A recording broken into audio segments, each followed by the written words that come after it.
Hello, welcome to the Make Life Rich movement. Thank you so much for coming today. Thank you for having me. I'm so excited. Everyone, I am overjoyed to introduce you to the plant doctor and stylist of New York, as well as the soon to be New York Times bestseller author Oh, of Good Things. Such a beautiful book. I have not personally read it, but I've skimmed through what you've got. I'm going to be purchasing this book for inner child work, number one, and number two. It's such a beautiful idea of a way to explain to children something that can be so foreign and so upsetting, something like losing a parent and the overall process of grief. I would love to just get started with how plants came to be a thing for you. We all purchase plants at some point in our young adult life and then we kill them. And then we're like, okay, well, that was fun. But right. tell us Yeah. how you went from that to teaching others how to take care of their plants. Yeah, definitely. So that was an amazing intro, by the way. Thank you. Thank you. I'm all about manifesting. So soon to be New York Times bestselling author is amazing. Mhm. But yeah, my relationship with plants started when I moved to New York City. I got what I call is like my first big girl apartment where it like wasn't on a college campus and it wasn't shared with like 20 people. And so I was like, I'm gonna really invest in this space and like make it an IKEA showroom of my dreams with my little $250. But anyway, I was like, I'm gonna probably just get a couple houseplants and just like really greenify it in here. Long story short, I spent money on plants. I can't remember how much. And within like a month or two, they all died. And I was really frustrated. And in my mind, I was like, I think I had this, oh my God, I'm new to New York and someone's going to scam me at some point. I think I got sold bad plants. And so I went back to the plant shop and I was talking to the owner about like, hey, these plants didn't make it, all the things that I hate that people do now. And they were just like, well, what kind of light do you have? They started asking me all these questions. And I just was like, I feel like you guys are trying to put this on me, like I did something wrong. And like, in short, they actually weren't trying to put it back on me. They were trying to solve the problem. And I realized really quickly that plants are not this one size fits all thing. It's all about having the right plant for this specific space and depending on how often you travel and whatever. And so I sort of took that and thought, okay, well, I'm not the only one with this problem. And so I just started slowly like learning more and more. I started helping my friends with their plants.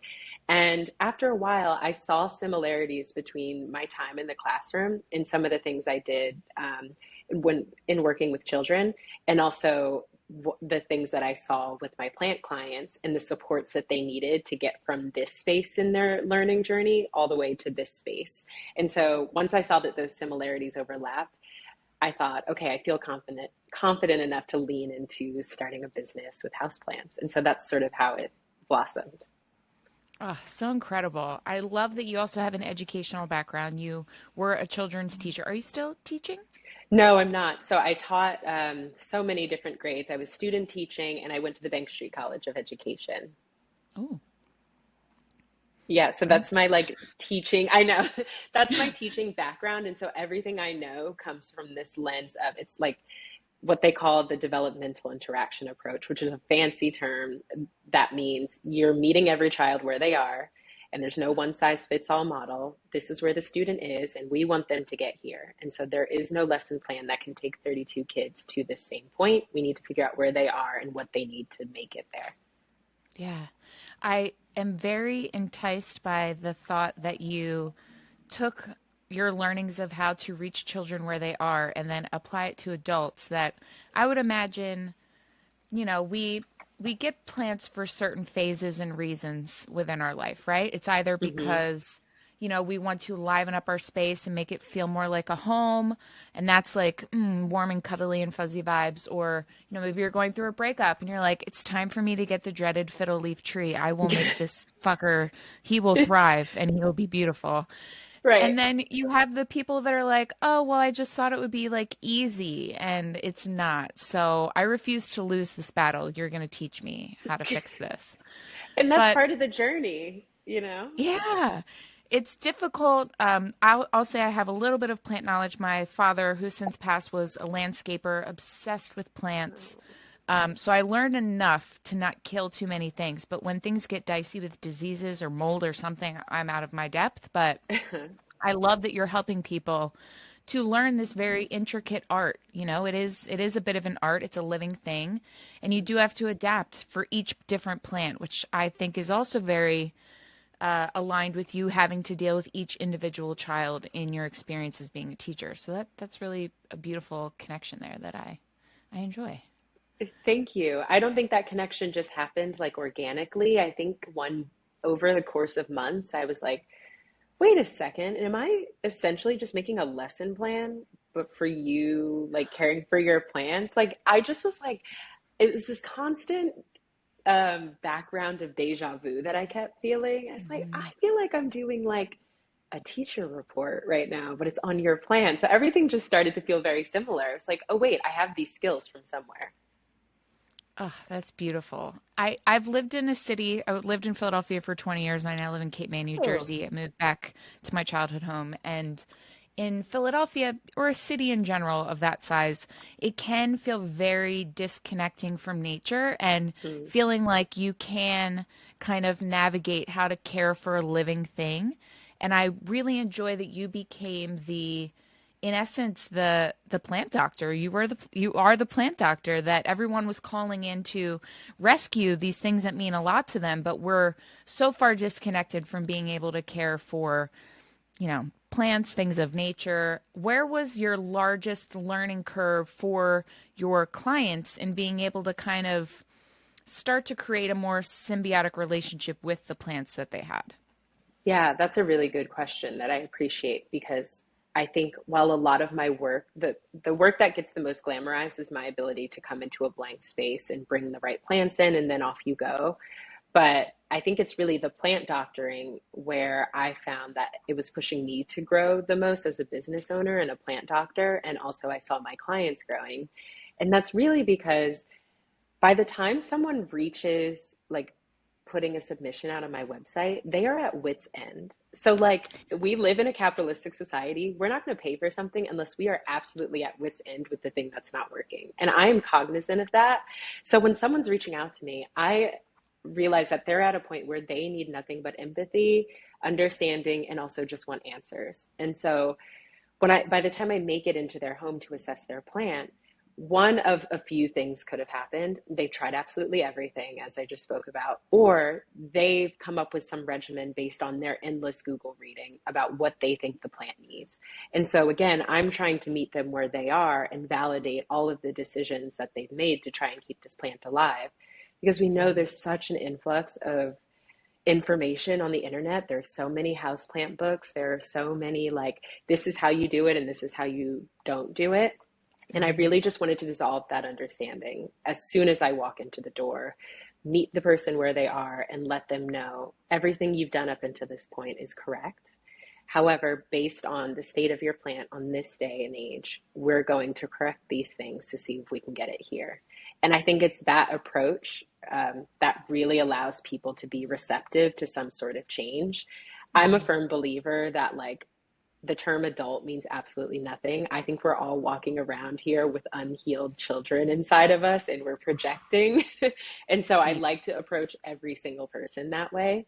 If you ask my boyfriend, he'd probably roll his eyes and be like, not everyone is your student. But like in the most beautiful way, I genuinely believe that we all have the best intentions. And Mhm. so if I can meet you where you are at that point in your plant care journey, I don't want to make it easy for you. Like, I don't want you to think that your plants are thriving because you had the plant doctor. That's Right. counterintuitive for everyone because I'm also aware that my services aren't accessible to everyone. Mhm. However, I want to meet you where you are to at least give you the confidence so that for the rest of your life, you can take this knowledge and share it with everyone else. Oh, so beautiful. I did Thank notice on you. your website that you have sliding scale services, which to me is Mm. a someone who studies strategy and helps people kind of build their business model. I find, sorry, there's my puppy. Hi, doggy. We live on a beach and I'm sorry, I'll edit this out. We live on That's a beach fine. and there aren't many people in the winter. So when summertime is like in full flux, she believes she is a Roman Empire. Like she's It's her guarding the house. gates. Yeah, as she should. Absolutely. Right. Fernando. And I I told my nannied husband for to a play a family. video game so he could not have to. Not do that. I'm sorry, she'll calm down in I a second. nannied for a family that had a dog, and long story short, the dog would always bark and they ignored it, like, stop barking, stop barking. One day, the dog was barking at someone actively stealing their car, Stop and they it. just ignored the dog. Oh my God. Oh my So God. sometimes, not to freak you out, but No, sometimes it's they so are funny. actually helping. It was so Yeah.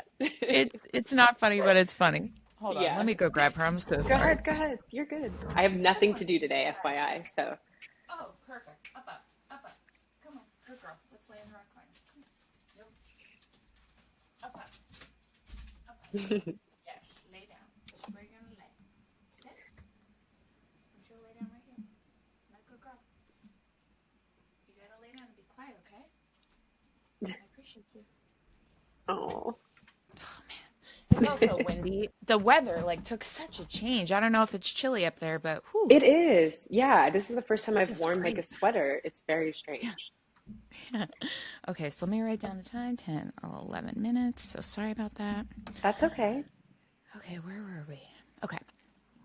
So, as someone who helps people build out their businesses, their strategy, their offerings, their products, I find it one very interesting and very enticing that you offer a sliding scale model, which is not typically something that someone with a luxury service like you provide is Mm. able to do or willing to do. So could you walk me through a little bit about what that process was like for you in deciding you wanted to offer that and then kind of building it out? Yeah, totally. I think my reasoning behind it is exactly what you said. It's a luxury service. And I think if you're offering a luxury service in a capitalistic society, especially during a pandemic, you have a responsibility to make it at least somewhat accessible. And so I think I, for a while, was at odds with the fact that I could not afford my services. I was like, this sounds very counterintuitive. And so Mhm. I was like, how do I make someone in my situation that isn't blessed with this ability to care for plants? How do I make these services accessible? And I decided it would be one of two ways. It would be through this sliding scale service. And also, I would make consistent content where people could watch it for free and get plant care.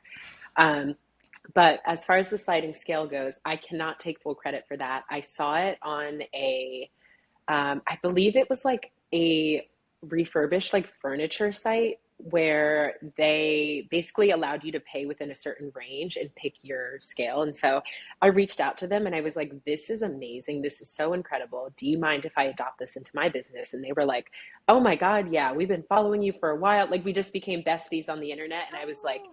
this is such a cool concept that I feel like every business in some way or another should adopt it because I think it just makes everything in our society accessible and equitable based on like where that person is. I'm sure Mhm. you're seeing a theme of like me trying to meet people where they are and like move I down or love up it. to where that is. But at the same time, it is a bit dicier than I may be letting on. I like the idea of having a consistent amount of income every month, but that's not the case. Mhm. However, the idea that I'm servicing, like on the Upper East Side, this like double brownstone with these people that print money allows me, if they're paying the top of the scale, it allows me to then service someone whose budget is only 150 bucks, but they really want to save their great grandmother's tree. Like, so Mhm. that allows me to have flexibility because every single time I want to say yes to that person that has a sentimental like value attached to their plant. But Mhm. if I were to go to every single one of those people and their budgets didn't match the minimum amount that I needed to go there, like I would be at a deficit. And so this Yeah. allows me to do both and it helps other people that can afford it 10 times over sort of subsidize that client that can't necessarily pay for it.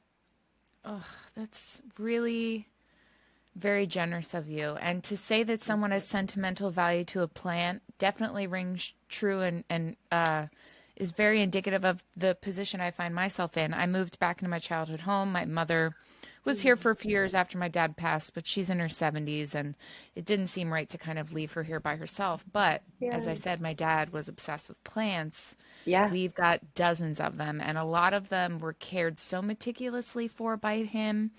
And I absolutely feel at times that I'm failing them, and some of them are starting to not look their very best as they did when he was around. So it's definitely been a service I've looked for down where I'm at and where Mm. I live, and it just doesn't exist. And for you to not only try to help people that can't afford your top tier service, but understand their reasoning for it being so important to them, Hmm. means a lot to me personally. So thank you for that on behalf of everyone who has a sentimental attachment to a plant, which not Of everyone course. respects.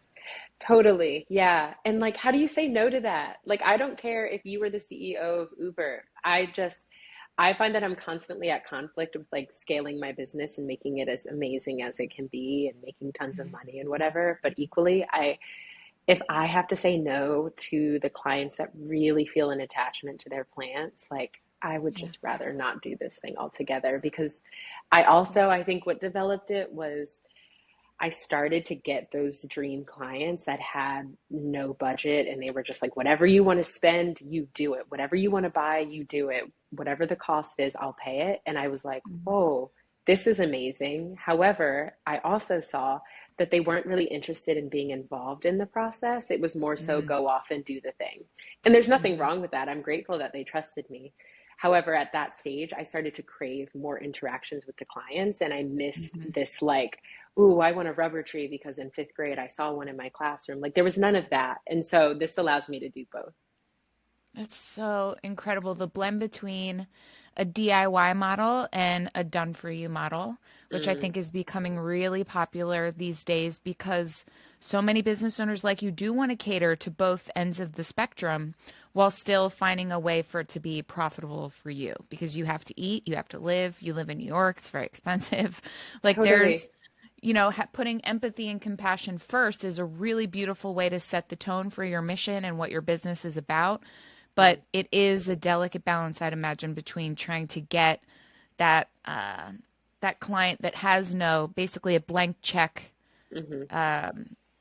gig that you've gotten compared to a woman that, maybe trying to save this tree she's had for years and years and years and it means so much to her, but her budget is small and she continually needs your help. Like you're a saint for even considering these Yeah. things when so many people, especially considering the climate we're in financially and business wise, it's very admirable of you to still put feelings and empathy first in a business model, which is rare to see these days. So I personally applaud you for that because I interview a lot of people and randomly the ones that I pick are the ones that are leading with compassion and empathy and it, Mm, it just brings me so much joy to add another entrepreneur to this stack to know that there are good people out there doing good things. thank you. I really, really appreciate that. And it makes it worth it to hear that, like, as long as people still have an attachment to their plants, like a genuine sentimental attachment, the system will always be in place. So thank you. I would be remiss if I did not ask you how exactly one cares for, I've mentioned it a few times now, a fiddle tree plant because Yeah. I rescued these two behind me from the trash. I live in a Oh, well. tourist neighborhood, so most of the people that live here are not here year round and they throw away their plants at the end of season in the trash. Yeah. So I just walk around and just gather and bring them back to the house and try to fix them, but Yeah. I turned all the ugly leaves away from the camera so you could have seen them for this interview, but Yeah. I would be remiss to not ask how to care for these buggers because they're so beautiful when they look great. And I know there's a trick. There's got to be a trick to them. Something There. you could take away. I love the idea of there like being a trick because I'm like, there's literally no trick. There are more things that you just shouldn't do as opposed to Oh, should do with fiddly figs. So it's actually quite simple. But also, before we dive into it, a few years back, I did an interview with the New York Times highlighting my plant services. And he asked me something about plants. And I just so happened to take a fiddly fig as an example to talk to him. And then, in short, the article comes out and it calls me the fiddly fig whisperer. And I was like, oh no, like I really need to get on my shit with these fiddly figs because all the submissions that came in following that day were about fiddly figs. And I was like, okay, here we go. So, for context, that is the plant I know the most about because I was forced to basically have a crash course on how to care for all of New York City's fiddly figs. So, that being said, um, the number one thing with fiddly figs, I feel like where people go wrong and why they got sort of a bad rap is that they need so much light. And light, it can be hard to come by in a city. We Mhm. know that the wealthier tend to live higher up in cities, and Mhm. less wealthy tend to be closer to the ground, equals less sunlight because we're all living on top of each other. And so we all got this crazy idea during the pandemic to flood our houses with houseplants because it makes us feel good, and like totally a good idea. However, we were looking at all these really lush plants. The reason that these Mhm. plants are so lush is because they need so much light to live. And so we kind of Mhm. were like working backwards without having all the information, which is so forgivable. So Mhm. fiddle leaf figs just want a lot of direct light for at least 5 hours a day. They want a direct stream of light. So if you see the sun coming up in the morning, you get blasted with light. You are facing east, most likely. And so you want that plant to be in an east facing window. The same with west and south. We know that you don't get any light if you're facing north. Um, and then the other thing is allowing the soil to dry out in between waterings. And we talk about this a little bit in the book, but this idea that when your plant is sad, it must need water. That's the one thing that you're in control of. You can't give it more sun, you can't make the sun stronger, but you can pick up the watering can. And so Mhm. I really try to caution people that water is not always the answer, no matter how good it might feel to go for the watering Yeah. can. But keeping that plant on a schedule is the best thing you can do for it. Beautiful and very simple. Something we can all do. Very Thank you for simple. that takeaway tip. It's good. We need to feel like we've got a little bit of something in our back pocket to Oh, not yeah. totally kill these poor beautiful things.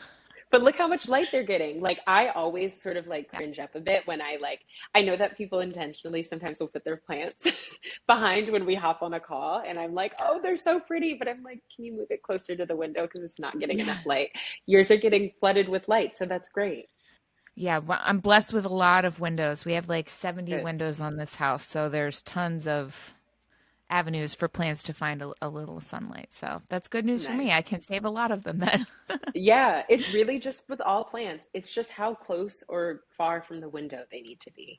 You're Yeah. essentially trying to recreate its original habitat in your home, with Mhm. the exception of all of those like elements that are out of your control. But you want to water it as consistently as it might be watered out in nature. Obviously, not with a Mhm. watering can, but how often it rains, and Mhm. then however much sunlight it would normally get, you're trying to recreate that. So we don't need to reinvent the wheel. Just do a quick little No. Google search. Where are they originally from before they landed in IKEA or Home Mm. Depot or wherever, Hmm. whatever plant store you purchased them from, Yeah. and then implement as necessary. I love that. Very simple. Truly, look at whatever hemisphere it's in, and that is half the work. That's not true. I'm making it sound so easy because it's not. But really, you can cut out so many problems for yourself if you just look at where the plant originated. Yeah, I love that. Okay, I need to know in depth right now if you've always been, which I'm assuming is a yes, this compassionate of a person. You have love and like care oozing from your spirit. Makes sense that you were a teacher.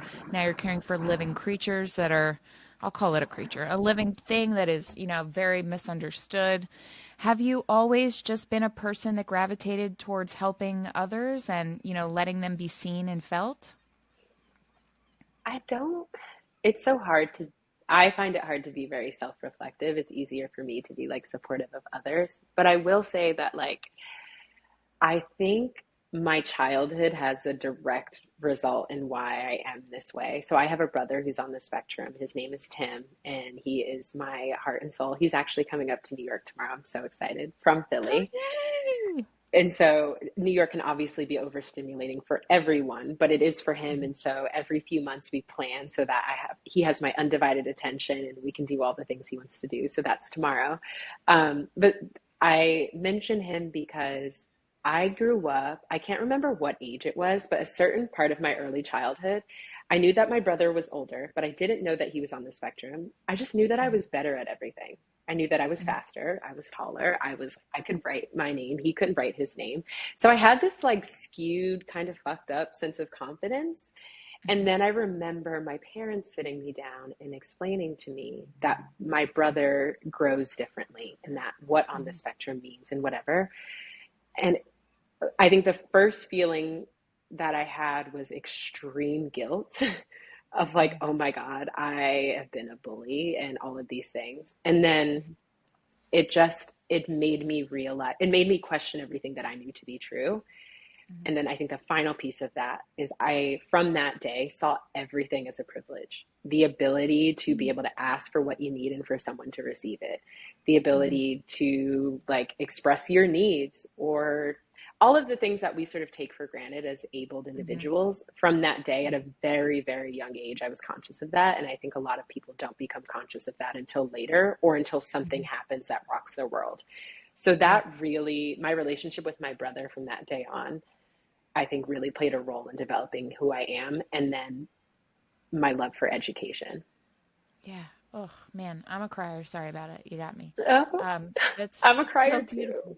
Oh, good. We can cry together. Let's cry. That's so beautiful. I often am very interested in how someone got their start because it usually, when they're successful, stems from something in their developmental years that kind of planted the seed for their ultimate purpose later on. And in researching you for this interview, it was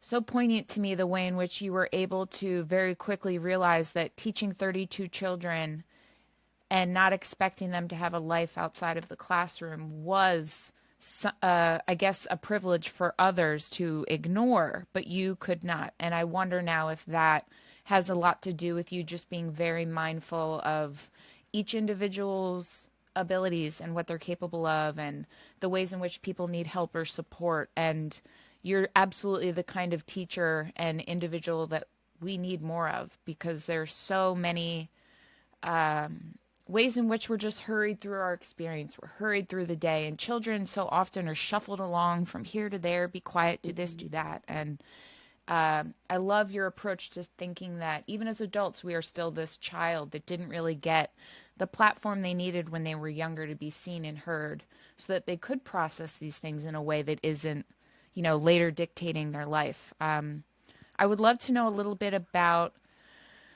what led you to becoming a teacher. And I know that you kind of had some inadvertent plans for what you were going to do to graduate, which was creating your, I guess, a syllabi for students so that you could prove Mm-hmm. that you could be a teacher.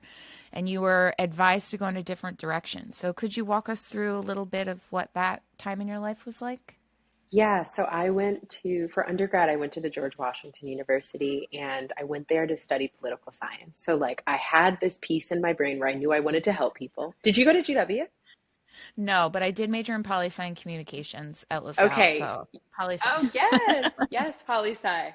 So, yeah, I had this piece in my brain where I knew I wanted to make a difference in society, but like we all think we know what we want to do when we go to college. And so Mhm. I had to do some sort of like elective thing, and I had to go get X amount of volunteer hours. And I was like, I've never, I enjoy being around kids. I have no formal training. So why don't I go? I did this thing called DC Reads. And then the other thing I did was called Kid Power. And these are both nonprofit organizations in DC working with at risk youth in low income level communities. And so when I was there, I not only realized that I loved it, I also realized that I was kind of good at it. And there Mhm. aren't many things where I feel like I can say, oh, I'm good at this. Like, that's not something naturally I'd like to call out, but I'm like, oh no, I got this in the bag. This kid is not into reading, but we're reading this book, and oh, I found the perfect one because it's about baseball. No one's made any effort to try and connect with this kid beyond you need to get to this reading level. It's like, well, Mhm. maybe if they were interested in the book. So I started to piece little things together, and I was like, wait, I'm good at this. Mhm. So long story short, I was like, I'm going to switch my major to education, but GW didn't have education as an option for undergrad. And through talking with teachers, they were like, if you want to make even like more than a cent in this industry, go and get your master's and see it through. Because as we know, teachers get paid based on years of experience and education level. So I thought, while I'm still in this school mentality and used to living off of like $20 a day, I'm just going to keep going and finish school. And Yeah. so that's why I ended up in New York and went to Bank Street. And what that last year at Bank Street really equipped me in how to perfect this natural like spark and desire to be a teacher. almost they like foster it and like make you this perfect teacher, I think. Hmm. But at the same time, it was my advisor, Molly Welsh Kruger, who really pushed me beyond because I always saw school as like write the paper, turn it in, be done with it. Even if you get a C, Yep. like let's just keep it real. Like I'm paying way too Yeah. much money to go here. No one's gonna ask me my GPA. But Molly was like, "What if you tried?" And I was like, "Okay, I hear you." She's like, "What if you put a bit more effort into it?" And so for a senior thesis, I had the option of writing one of four things. One was like a curriculum, another was a picture book, and then there were a couple other options. And I was like, curriculum, easy. I can do that in my sleep. I'm just trying to graduate. Molly pulls me into her office and, in short, is like, it's such a missed opportunity if you don't write a picture book. Like, I know that this Oh, houseplant thing is calling you and you're on Good Morning America and you're big time. However, please just see this through. And I wrote it, and I have Molly to thank for all of it. wow. I love very much that you had a good educator force you to really put effort, which has led you to become a very all-encompassing great educator for both Mm, children and adults. Shout out to teachers, man. They don't get nearly like they, in my mind, should be the celebrities and the professional basketball players and football players and baseball mm, players and all the bajillions of dollars that go to entertainment rather than education. But I'll end my definitely. rant there. I, yeah, I don't want to veer off here, but okay, so you were like, okay, I'll think about writing a book, but Mm. simultaneously from that, you were reached out to by, was it Penguin? Yeah, so it was, yeah, Penguin Tell us Random about House. that. Yeah, Yeah, I want to hear so all the ins and outs of that. it's such a crazy timeline. So basically, Molly sits me down and is like, you need to write a picture book. And this is while I'm getting press and notoriety through the plant doctoring thing. So like I'm skipping classes here and there because I'm like, I'm not going to be here long, guys. But Mhm. I'm doing just enough to graduate while working on the book. And the like school is sort of just trucking along like this, but the plant doctoring is going like this. And so I start working on the book, and eventually I get an email from Penguin Random House, and I'm like, okay, it's giving spam right from the gate. This isn't right. And they, in the email, essentially were like, we've seen your work and we think you're amazing. We would love to see if you have any interest in writing sort of like a coffee table book or a how-to book about how to keep your plants alive. And my immediate reaction was, oh my God, this is amazing. This can't be true. And then secondly, I was like something in my stomach didn't sit right, but I'm not the type of person. I couldn't figure out, am I feeling ungrateful or is this just not aligning with me? Because, and this Mm, was during the pandemic, and I'm like, if I come across one more book about how to keep your plants alive, I'm this person that's like, the money that I'm spending on these books on how to keep plants alive, I could just keep buying the same plant and figure it out every single time. It just felt true. like an oversaturation of like how to care for your plant books. I feel the same Yes. with cookbooks. I think we all have a different approach to this science. However, I could go out to eat somewhere for the price of this really thick MoMA cookbook. Anyway, so I, not to knock books, but No, books are great. I, yeah, I had this like, sorry, there's a siren. Can you hear it? No, Oh, I see. okay, great. It was a siren, so I didn't want to have to Oh like make no, you I'm edit. like, what are we Okay. listening to? No, Sorry. that's great. No, I appreciate Um, it. so in short, I was like, I am curious to know if you have any interest in this manuscript that I'm working on. It's a picture book. I go to the Bank Street College of Education and like I graduate in a couple months. Can I just send it back to you when it's done? And they were like, sure, just get back to us. Months later, it took all the courage in the world to like circle back with this person from the Penguin Random House. And I sent the manuscript over and I got a response. It was the longest 3 days of my life. And they finally responded and they were like, this is a beautiful book. And they gave me all the like beautiful like responses that you could think of. And then they mentioned that they weren't expecting the book to be so heavy and they were sort of looking for like a bit of a more commercial and lighthearted approach. And Hmm. keep in mind that this is the team that asked me to like write a book about houseplants, and so I'm giving them a Hmm. picture book that's completely different. And so This is June of 2020, so the height of Black Lives Matter and everything that Mhm. we're seeing in the news, Black death, mourning, loss. And so I responded. It was by far to this day the hardest email I've ever had to write in my life, a lengthy one at that. And it is essentially goes to the tune of I cannot think of a more necessary book right now for the world that we live in. I also can't think of the only thing I'm seeing in between commercials is Black loss and death and mourning. And so I think that you as a publisher have a responsibility to put artwork or to put stories out like this, and also Mhm. to go beyond just the idea of diversifying authors, but telling stories that are speaking to the community that these books are for. Yes. Um, it probably was like 20 paragraphs of me making all those points, and I probably went mega lawyer in when I should not have. I love it. But their response was so beautiful and warm and open, and they said, "You're right. As a publisher, we do have that responsibility, and it would be an honor to publish this book with you and all the things." And so we signed a book deal. My God. So many things to unpack there. The first thing that I want to draw attention to for the audience is that you did not take no for an answer. It would have been very easy for you to feel slighted and be like, "Oh, well, it was just a random chance that I would try anyhow." And I applaud you for doing what you felt was the right move in pressing them on that. I Thank think you. it's very important for an entrepreneur to trust their gut, and you know what gift you've been given, and you know what has been trusted to you by the universe to make this thing become a reality. And I applaud you for doing that because now there are going to be thousands and thousands of children reading this book that so desperately need its information. It's going to get you on the New York Times bestseller list. It's going to Thank be you. so monumental and so impactful. I find it upsetting that you, a black woman, had to explain to a publishing house why it was so important for them to take more care in presenting alternative stories from the very white narrative that does absolutely rule the literary space, especially the children's book space.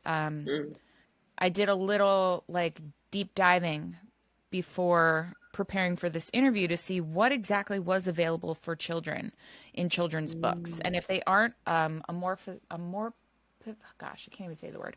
They aren't making puppies pretend they're little kids to teach a mhm, lesson rather than have it be something that's inclusive and very representative of the children that live in America that are, newsflash, the majority is no longer of the Caucasian face that we see so predominantly everywhere. mhm. So I thank you for bringing this book to light. It's something I can't wait to give to my nephew and help him to understand a little bit about one, the fact that people look different. I live in a very white presenting town. Mm, And it's important for children to see that there are other people out there that don't look like them, and for them to equally see that there are children represented in books that do look like them. So it feels completely. like, I know it started out as a school project for you, but it absolutely is so much more than that, which I know you're aware of. But thank you for Thank writing you. this book and also focusing on the topic of grief for children, which is really heavy and something that you did so beautifully in a manner that they can understand for where they're currently at emotionally, mentally, just with, developmentally what they have in front of them. It was really, it's going to make me cry. Very beautiful the way that you laid out such a difficult topic.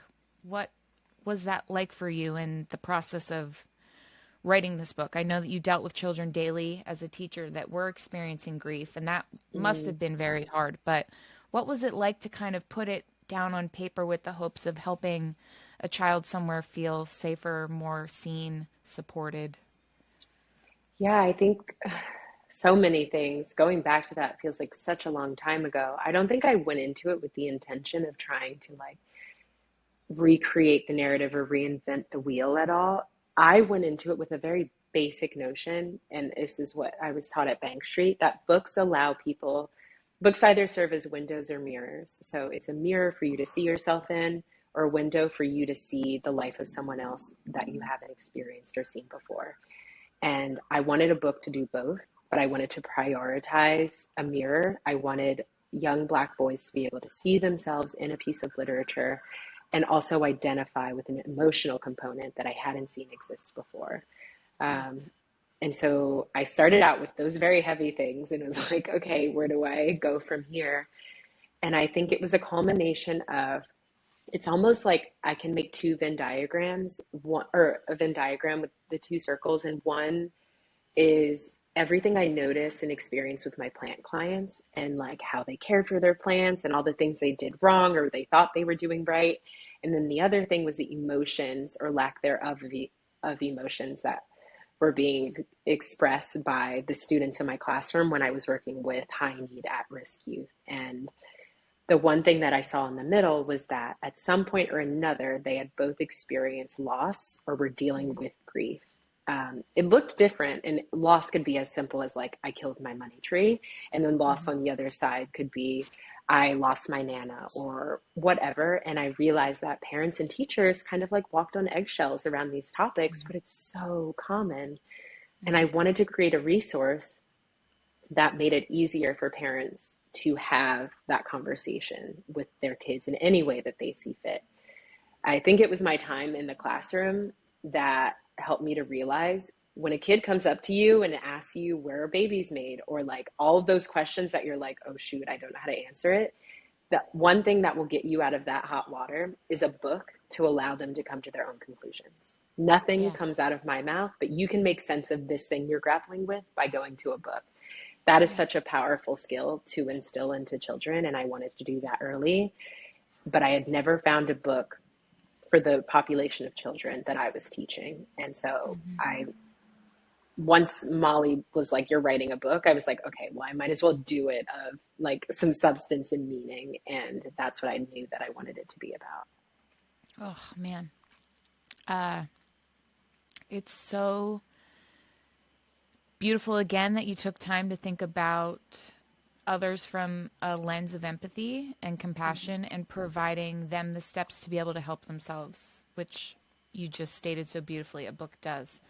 I've Thank never you. heard the mirror or the window aspect, but holy crap, is that so freaking true? It's So good, also an right? incredible gift to give to a child for them to just understand that they do have hundreds of thousands of references that they could use to be able to give themselves that information that, maybe with something like the topic of grief, children are so observant. They watch their parents like hawks. It later leads to us being very segmented and strategic and all the things that our inner trauma bonds have created for us as adults. But I love that you have given them the ability to understand that no adult maybe in their home is going to have that conversation with them, but they're still really curious about it and they want to know more because maybe Nana passed away or, their uncle's quite sick and they hear that he may pass away as well. I myself as a child would have read this book 100 times. My dad got sick when I was 12. We were blessed to have 20 plus Sorry. years with him. Thank you. When he was given 30 days to live when I was 12. So very immediately they had to explain to us that he was going to pass away. And I love reading, was a library kid, like was there any moment I could get my mom to take me, and I did look for books about what happens when somebody dies because I didn't know what that meant. Mm-hmm. And growing up in the 80s and the 90s, we didn't have the internet. I couldn't go sneak into the family room and look up what death was. Like I had to go off of what I was being told, and I was being given a very filtered, nonsensical answer as to what that meant. And I think the beautiful way in which you use the metaphor of plants and how to care for them, and like love doesn't end when someone leaves, and it's I heard that you had stated that you had just lost your grandmother, which I'm sorry about, but it wasn't Thank you. as tumultuous of a blow because she had lived a long, beautiful life, and it is almost Mm, expected that that would be the timeline of her exiting. But mm, as someone who has lost a parent, and I'll call it a younger time frame, you cling to the things that are left. And for mm, me, the things that I could share the love I would give him physically were his plants. So to give that modality to a child as a way that they can continue to love that person after they're no longer around. And if it's not plants, it'll, maybe it's playing with their basketball or, they really love their car. So you clean the car for them. Like whatever it was that that person cared for, you've now given them the ability to understand that that love doesn't have to end because they're no longer around. It could be you carrying on a hobby or taking care of the plants, or maybe there was a dog. Like, it's just so beautiful to give a grieving person something to put that love that they are overwhelmed with, that does turn into that feeling of grief, but giving them a concrete place to do it. I think for a child, there's no more important of a lesson that you could have taught to keep them from just burying these emotions that are so deep and so large that they can't even fathom. All they can fathom is love, right? And Right. it's whew, I just love It's that you heavy. gave them this as a tool. It's really important. Thank you. Can we pause for 1 second? My Yeah. laptop's about to die and Oh my God, I no, go don't want ahead. it to I'll write it down. disappear. Okay. Thank you. No, you're good. Oh, okay. I'll wipe my Um, face. yeah, yeah. No, you're gonna make me cry. I can't, I think I've cried more in 30 days than I have in my entire life. This journey, and that's how I know that this is the journey that I'm supposed to be on. Oh my Um, God. Completely. Completely. to And you're speak the to only what you, one. oh, go ahead. Oh, go ahead. No, go, please.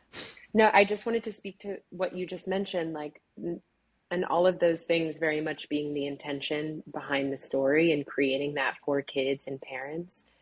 The other really important piece was that mourning and grief and people being able to see that you're going through that is such a privilege. And as a society, we don't recognize that.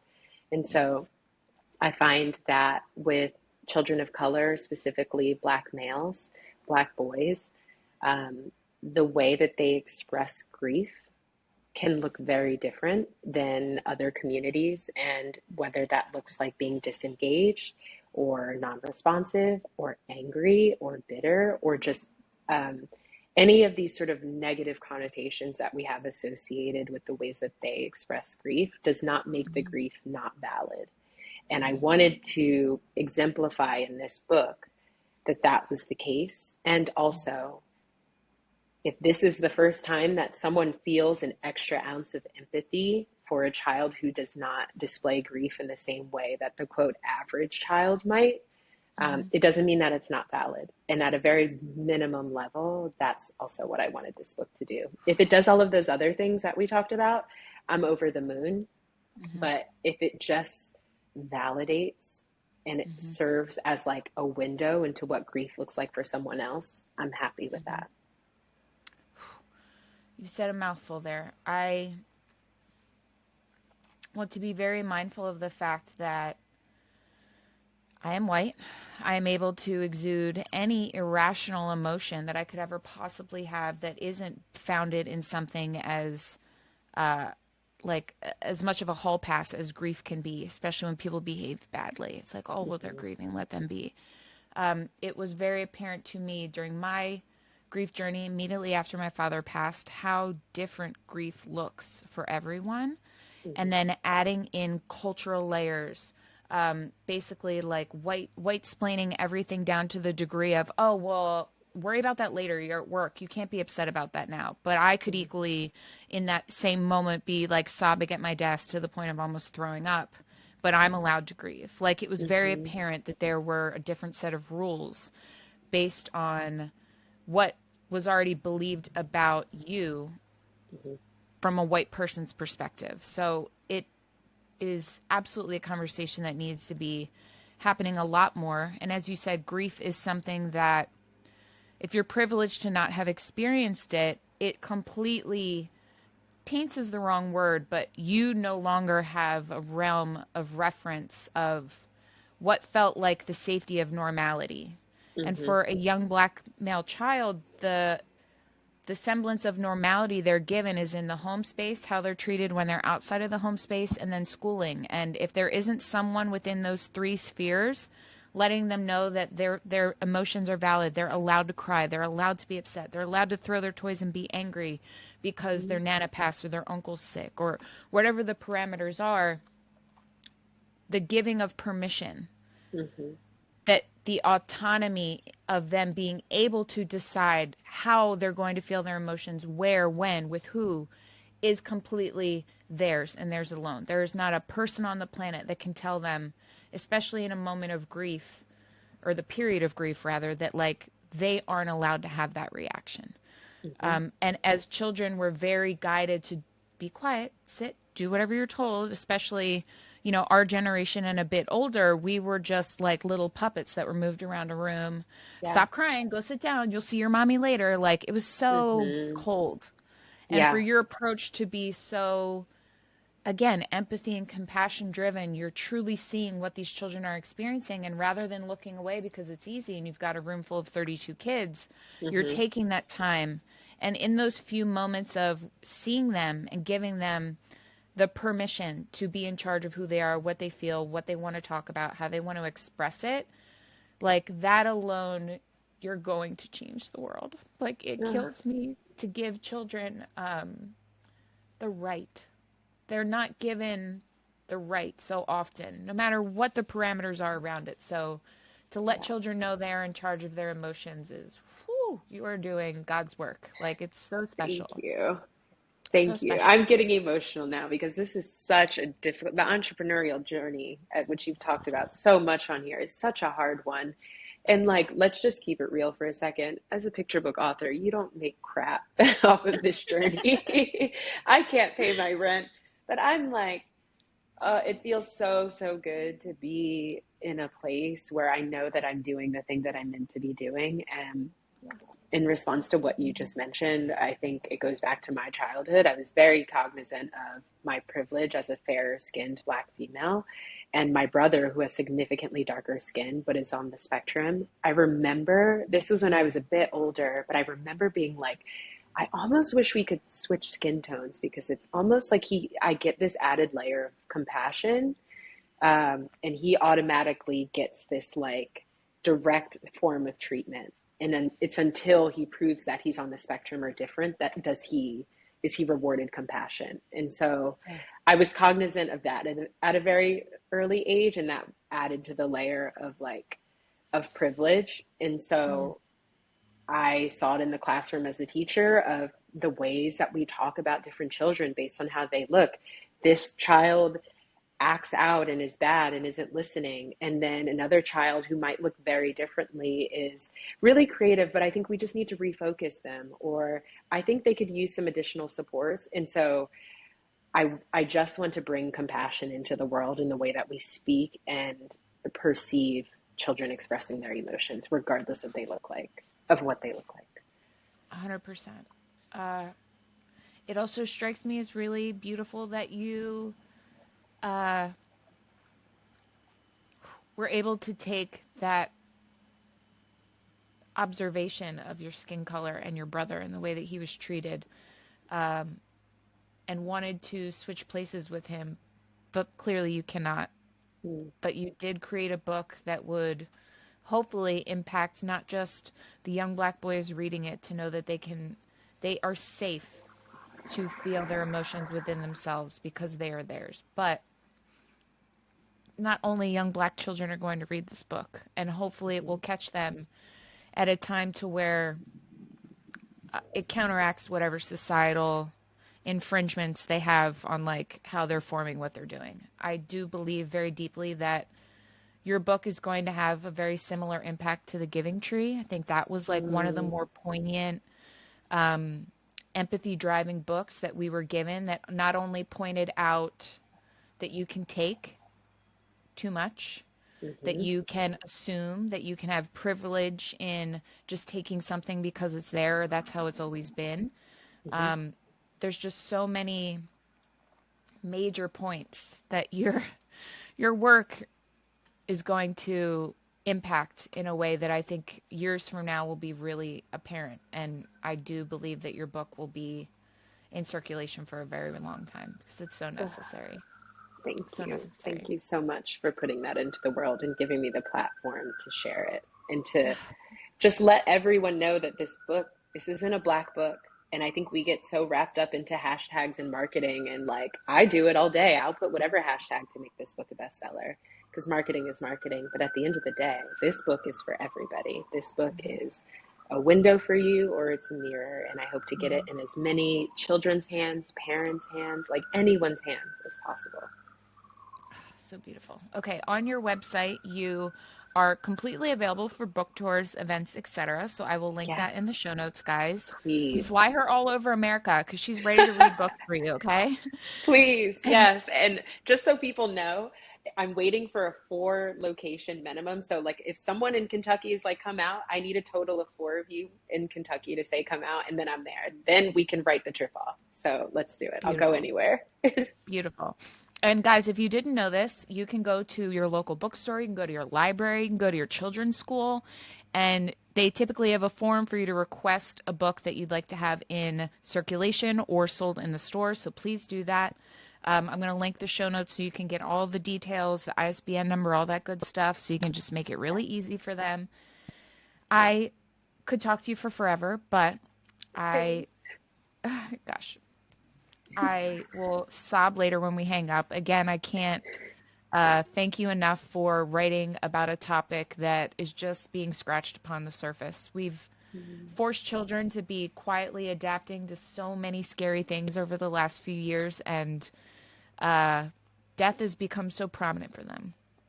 I did not have the proper words or tools or just in general not being afraid to talk to them like little people because you very well know that they are fully formed little people that we need to be more straightforward with to also not condition them to being something that can be imprinted later on with things that are not the best or more capitalistically driven, politically driven. None of it is real. We are independent in our own right. We can make the life that we want and we can help our children to do it. The last question I ask all of my guests is how do you make your life rich? I make my life rich by spending time with children, soaking up everything that children have to offer. I believe that society is only a reflection of how well the children in that society are doing. And so if you can spend time with those beautiful beings, you will be a very happy person. And for those of you that are like, I'm not a children person or I don't see room in my life for children, that is completely valid. At the same time, understand that there's some child that has something to learn from you. And if you can even just make effort for one kid in your life annually, I think that is a beautiful thing. So spend time with kids. That's so perfect and so true. So Thank true. you. This was such a beautiful conversation. Thank you so much for coming on. It means a lot to me. I cannot wait to see this book hit the New York Times bestseller list and all the other ones that are out there. Thank you. Guys, if you're in New York and you need help with your plants, you're also still the plant doctor. You're just now an author of Yep. good things. And oh, I forgot to ask, how did you keep the book a secret from your parents? I need to know. This will be the final Okay. question. I'm so No, this curious. is Your good. reveal almost threw up crying, okay? I was like, oh my God, they're looking at the Target shelf. They have no idea what's about to happen. Guys, I'll So, link the video in the show notes. It's so yeah, beautiful. please. Okay, so I'll just start with, I'll make it short too. Like, I'll start with this idea that I didn't want to tell them for 2 reasons. A, when I'm working on something meaningful, I don't want people asking me about it. So, like, that was the first part. And my parents are the most loving and supportive. How's the book going? I didn't want that for 3 years. Secondly, my dad, as the person, like, if my dad physically could be behind me everywhere with pom poms, he would. And so I knew the moment that he knew about the book, he was going to like run for president and make this book the bestseller it could be. So I was like, I just have to wait. And I just worked on it in silence, which wasn't that hard. Like you have deadlines and you've got to revise page 8. Like I didn't really have much to report anyway. The hardest part was just signing the book deal and like not being able to tell them that I got my first like check of an advance that was more than I'd ever seen in my life. Like I wish they Oh were a my part of God. that. Um, but yeah, it made sense to wait. And for that moment, I did not record that moment with the intention of, oh, this is going to go viral. I just needed to document that. I knew I was going to mash it up and make it a TikTok and release it the day the book came out. Um, and so for like over 4 million people to see that, I'm like, that's craziness. So so much. Literally, my dad was also my cheerleader, and I could tell instantly. I was like, oh my God, he is gonna lose it. This is gonna be the highlight of his life. Like, how beautiful. Yeah, it was so perfect. Thank you for sharing that with us because I think Of course. it's special to remind ourselves that even as adults, we can still have that moment of like running home from school. I got an A on my test. It's like Yes. that That's the still exists. energy. Wow. Such a Yeah. good, like, yeah, I love that you drew that. That's exactly what the feeling was. Yeah, I can imagine. I literally watched it and was like, my dad would do the same thing for me with like my podcast or this or Yeah. like it's just so beautiful to have had them around to share that moment with them. I'm so glad you got to do that. That's really special. Thank Really you. beautiful. Thank you so much. Everyone is commenting that he's the internet's dad now. So I will let him know. He will Oh definitely be my God. listening to this episode and he will be Oh my very God. proud. And him like giving you the message. Were you on? Was it Good Yeah, Morning America? What was it that? was ABC News. I just was ABC like, News. my assistant was being weird. So I was like, something's happening. And I thought he was going to be there. Thank God he wasn't there because, like, Oh, you would have the thrown up, poor right? makeup woman. Yeah, I literally would have thrown up and, like, my Yeah. eyeliner would have been everywhere. But I'm like, okay, I can handle a 10-second video. That's fine. Reel it in. Enjoy every second of this. You deserve it and Thank more. you. I am so excited to see what comes for you, and I'll be stalking. It was such a pleasure. Thank you so much, Maria. Thank you. Thank you so much.